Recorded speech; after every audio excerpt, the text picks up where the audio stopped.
ছাত্ৰ-ছাত্ৰীয়ে সুধি আছিলে যে উত্তৰণ বৃত্তি পৰীক্ষাৰ ফলাফল কেতিয়া ঘোষণা কৰিব।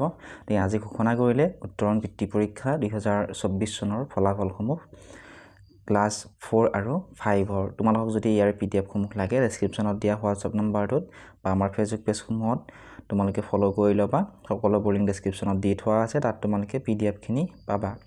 প্ৰথমতে আমি চাওঁ আহাচোন ষ্টেট ৰেংক হোল্ডাৰ কোন কোন আছিলে। ক্লাছ 4 আছিলে, ফাৰ্ষ্ট ৰেংক আছিলে প্ৰিন্সিপ্ৰিয়া পৰা, চাব ডিভিজন হৈছে গোলাঘাট, কাষত স্কুলখনৰ নামো লিখা আছে। ছেকেণ্ড ৰেংক হৈছে ক্লাছ 4-ৰ অনুপল দলে আৰু থাৰ্ড ৰেংক হোল্ডাৰ হৈছে ৰাজিয়া খাতুন মৰিগাঁৱৰ।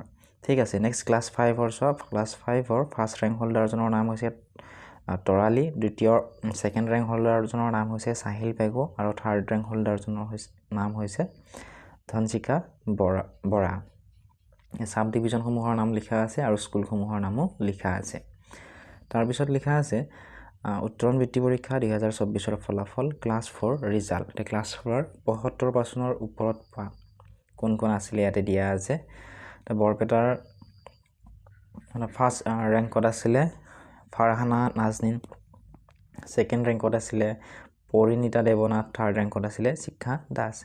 চাব ডিভিজন বিশ্বনাথৰ আছিলে বিস্মিতা দেৱী, ফাৰ্ষ্ট ৰেংক হোল্ডাৰ, আৰু সেই ছাত্ৰীগৰাকীয়ে পঢ়া স্কুলখনৰ নামো ইয়াতে ধুনীয়াকৈ দিয়া আছে।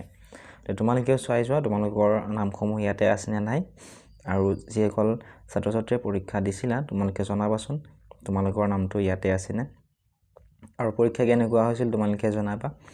লগতে এই কুৱেশ্যন পেপাৰখনৰ উত্তৰণ বৃত্তি পৰীক্ষাৰ যিখন কুৱেশ্যন পেপাৰ আছিলে, এই কুৱেশ্যন পেপাৰখনৰ উত্তৰখিনি যদিহে তোমালোকক লাগে তোমালোকে এটা কমেণ্ট কৰিবা। মই অহাকালি উত্তৰখিনিৰ ভিডিঅ' তোমালোকক দিবলৈ চেষ্টা কৰিম। আৰু যিসকল ছাত্ৰ ছাত্ৰীয়ে এতিয়ালৈকে আমাৰ এই চেনেলটো ছাবস্ক্ৰাইব কৰি দিয়া নাই, চেনেলটো ছাবস্ক্ৰাইব কৰি দিবলৈ নাপাহৰিবা। PDF-সমূহ যদিহে তোমালোকক লাগে ডেছক্ৰিপশ্যনত দিয়া লিংকসমূহত ক্লিক কৰি আমাৰ Facebook page, WhatsApp channel, Telegram channel সমূহত ফ'ল' কৰি ল'বা।